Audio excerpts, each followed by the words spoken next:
Good morning. This is Sylvan from Sylvan's Way, and today I wanted to share with you the Bee Tarot. Now, the Bee Tarot is mass market, and I think it came out last year, but to me, June is the month for bees. You know, my bees actually come out here, I think around April, but to me, I correlate June, the end of spring, really when those little suckers get going. And I think it's just such a perfect deck for this time of the year. So this is the box. It is been created by Kristoffer Hughes, and the art is by Nadia Turner. It is a Llewellyn deck. And let's look at the back of this box. It says, follow the keeper's journey into the magical world of bees. Through 78 cards buzzing with divination and divinatory energy, best-selling author Kristoffer Hughes explores the symbiotic relationship between bees and humankind. Discover the life cycle of bees, the archetypes of their world, and their mystical and cultural attributes. With Nadia Turner's exquisite art, a premium linen card finish, and Kristoffer's full-color guidebook, this Rider-Waite Smith style kit beautifully marries bee traditions with tarot symbolism for a hard-working tool to sync with the rhythms of nature. And, you know, if they had made the cards in this shape, oh my gosh, I would have been so excited. I do like things that are different about decks, and I've been like really eyeballing a lot of the different weird shapes of cards. So I would have loved it if this would have came out like this. But it's always a lovely box. This is the larger Llewellyn box. What they do is they put this magnetic clasp here, and you open it up. It has a beautiful saying on the inside. Did the bees understand the mysteries of the druids, or did the bees perhaps give them access to those mysteries? So that's super cool. But with these Llewellyn books, what I was saying was that they make the boxes larger so they can fit this huge guidebook in it, and then they put in these inserts for the actual cards. So that's what the inside of the box looks like. So it has space for that. And let's first, before we get into the actual cards, let's take a look at the guidebook. So these guidebooks, I love them. I am a big guidebook lover, so I always gravitate toward decks that have a fantastic guidebook like this. I really appreciate the extra work that goes into it. They're full color, and they also include full images. So I like to take these and actually put them next to my bedside and read them at night. And I like to read through my big guidebooks like this. So they always include a lot of really good information. So what we have in this guidebook is we open up and we talk about the author, and we have the artist here. We have Into the Hive. We have a table of contents. Oh, and this came out in 2024. So I've been using this deck for the last year, but I honestly only really use it in the summertime because that's when the bees are out. There's an introduction of the guidebook, Into the Hive, the magical world of bees. So it explains some information about bees. Beyond the Hive, the magical world of tarot, and how the two combine. Then we have an explanation of Beyond the Hive, where it actually talks about the names of the major arcana cards versus the Rider-Waite Smith. So there has been some few changes, like the Fool is the keeper. The Hierophant is the Delphic bee. The Lovers is the honeymoon. The Chariot is the barrow. Wheel, Justice, Temperance, the devil. It looks like Judgment is rebirth. So those are the difference that are changed. And I like it because they also include a simple meaning. So what I recommend is if you are a new tarot learner, that you focus on learning this simple meaning first with the individual cards and then go into the deeper meanings of the cards, because that's how I got into reading it. I learned a key word and then I started diving deeper into it. So much easier to handle in chunks and bits instead of trying to learn everything all at once. You can get very frustrated in that situation. Another thing that's changed about this deck is that they have changed some of the suits to from the traditional to the B tarot. So wands are wands, but cups are jars.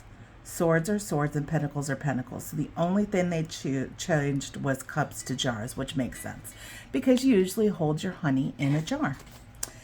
Beyond the hive, we've got what the aces and the different numbers mean. So they've got some numerology in here. They also talk about the king, queen, prince, and princess. So this is actually the page is the princess, the knight is the prince, and then we have the queen and the king. It talks about the wiggle dance and how to read the tarot. And then it goes into the major arcana.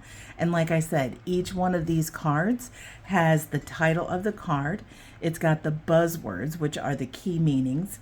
It gives you a description of what the artist actually drew for the card and why it correlates to that card, which I always find really fascinating to find out what the artist was thinking when they made the card. Then they give you the upright and the reversed meaning.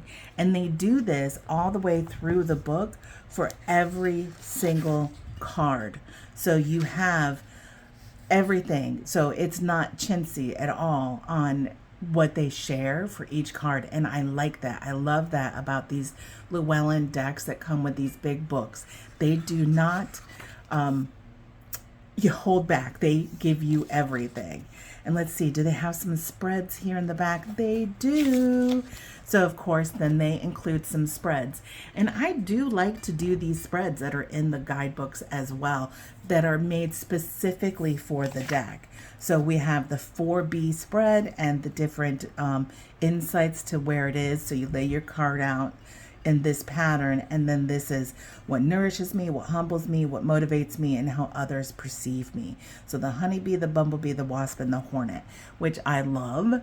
The forager spread we have, the hive and the flower spread, which is a modified Celtic cross, and then the meadow spread and the cased spread. So you have a lot of spreads that come with the deck, and then there is a conclusion. So I just love these guidebooks that come with it, with these decks. Really, really fantastic guidebooks. I highly recommend any of the Llewellyn decks because of these guidebooks. If you love the artwork, you can learn a lot about why the artist chose the artwork that they did, etc., etc. So I love this, love these, love me a good guidebook. Okay, so here's the cards. Let's take a look at the individual cards first, and then we'll go into having a conversation about the cardstock. So let's zoom in just a little bit here. So we have the keeper, which is the fool. And look, he is still traditionally on that ledge. So you see that he is still walking off a ledge. So you can definitely see the correlation between the Rider-Waite-Smith and the way that they made the card. So I'm just going to flip through these so you could take a look at them.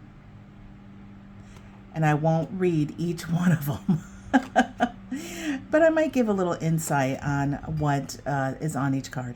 So the Delphic Bee, I love this, the Oracle. So the Delphi Oracle is the Delphi bee, and I thought that was really creative the way they did that. I love this image. It's one of my favorites. The honeymoon is the lovers, and the barrow is the chariot. So he's the chariot pushing that. He's moving that beehive to a different location. This is also one of my favorite strength cards. I love that she, look at the little bee wings that she has. They're so cute. The wheel also is really awesome. I love this wheel with the flowers and then the bees around it. Justice, so this is a little bit different than our normal Justice. That bee just stung him. So we've got some Justice. And that hanged one, oh my gosh, could you imagine? I know there's some people out there, if you don't like bees or flying insects, don't watch this review because there's bees all the way through it. But you should know that from the title. But look at him. I mean, I've actually seen people cover themselves with bees, and it's always really fascinating. I don't know how they don't get stung. I guess you move really slowly. Death, Temperance. This is another beautiful, beautiful. And look at the horns on her head. Oh, it's just so good. This is really a good deck. This right here, the Devil, the idea behind this is this, see this beehive here that he's trying to sell? And then look at the way a traditional beehive looks. Let me see. Look at how nice this beehive is. And then this is more of a traditional beehive. And then we have one that, and then this is another type of beehive here. So he's trying to sell cheap goods of these cheap beehives to you. So that's the Devil. Cutting corners, selling the cheap way, using the bees for easy money. That's what he's offering. So that's the Devil. The Tower. Look at that beehive on fire. I said I wasn't going to read each one of these, huh? It's a Milk and Honey. The Moon. And then the Sun. Isn't that gorgeous? Oh my gosh. It's just so gorgeous to me. And Rebirth and the World. Look at him. He's floating up there. So it's, see how he's staring off. He's got the 3 wands, the 2 wands, and he's staring off like the guy on the top of the ledge. So it's so similar. Look at the way they did this. So I really think this really is a Rider-Waite-Smith. You know, it's not an exact clone, but I would call it a Rider-Waite-Smith variant. So the 8 of Wands, see, you still have those wands flying through the air, but then you have your bees and your flowers. Whoops. We don't want to pass over the Princess of Wands. Look at her. She is so beautiful. Look at her. So again, this is the Page is the Princess. The Knight is the Prince. And the Queen is the Queen. And the King is the King. Look at the fire. So they included fire.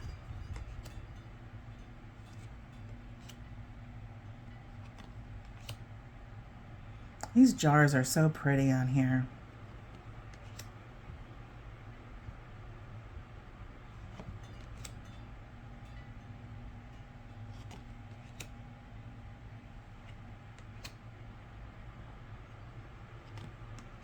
Isn't this a lovely deck? I'm sure a lot of people who have been on TarotTube for a while have seen this deck before, but like I said, I just wanted to share it because it is just perfect for June and summertime. And this, look at that honey dripping off of the King of Jars. Just amazing. I love this Ace of Swords. I do think this is it's really a beautiful Ace of Swords. But yeah, so this deck is definitely beautiful and perfect for summertime and June and this time of the year. It totally gives me those summer vibes. I love bees. They don't bother me at all. You know, you talk about a cockroach or a spider now. I don't like those. But bees don't bother me. I actually, in the springtime, let my grass grow long so that the bees have food in the springtime.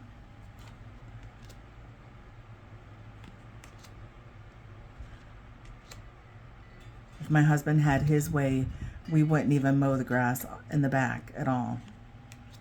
But I like the dogs to be able to walk through it without getting lost because they're small dogs. So this is all the cards. Look at this beautiful Princess of Pentacles. And the Queen and the King.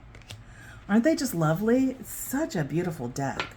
You know, the other thing that I wanted to do, I started wanting to do this because mostly for myself. And you guys get the joy of it. But I like to look at my Rider-Waite-Smith next to my deck that are similar so that we can see how they vary, and also so that I can correlate the image with what I'm used to with Rider-Waite-Smith. So I'm going to put a little fast, I'm going to speed this section up and flip through these cards so that you can see them as well as I can see them for these, and I'll put a little music behind them. So I'm going to start doing that with my videos.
There we go. That was the B Tarot next to the Rider-Waite-Smith.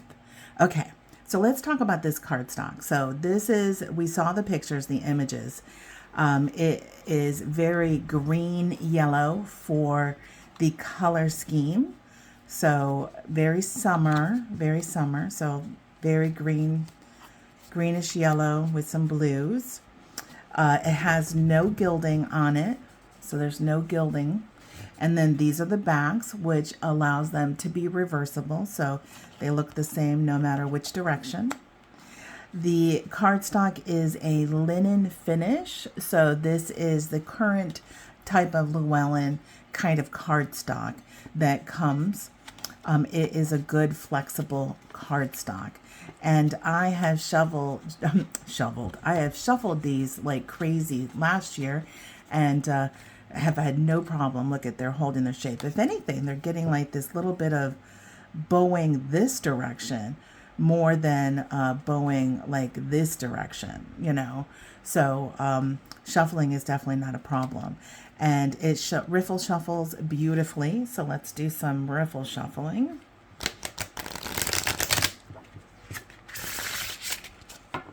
So I really do enjoy the Llewellyn cardstock. No matter what anybody says, I feel like it is really good. And it shuffles really, really well. So that is a riffle shuffle. And then we have, you know, of course, the overhand shuffle. And it glides really well. So it's really great. And then it's also on top of this shuffling that happens. They do spread really well too. So that's pretty good for a spread. So let's do a reading. Let's do a just a 3-card reading, past, present, future. So we have the Prince of Jars, we have the Devil, and let's go with the 3 of Wands so that you can see what these cards look like side by side if you were to do a reading. So there you go. I'm not going to actually do the reading for you. You can do the reading yourself, but that is what a 3-card draw would look like. So I do love this deck. I feel like it gives really good readings. Like I said, last year I used this deck during the summertime for about 2 months, and it was wonderful. I really, really enjoyed it. And like I said, the guidebook is fantastic. So that is the Bee Tarot. So I hope you found that helpful. Leave some comments below. Let me know what you think. Do you use Bee Tarot? Do you have this deck? Do you use this deck?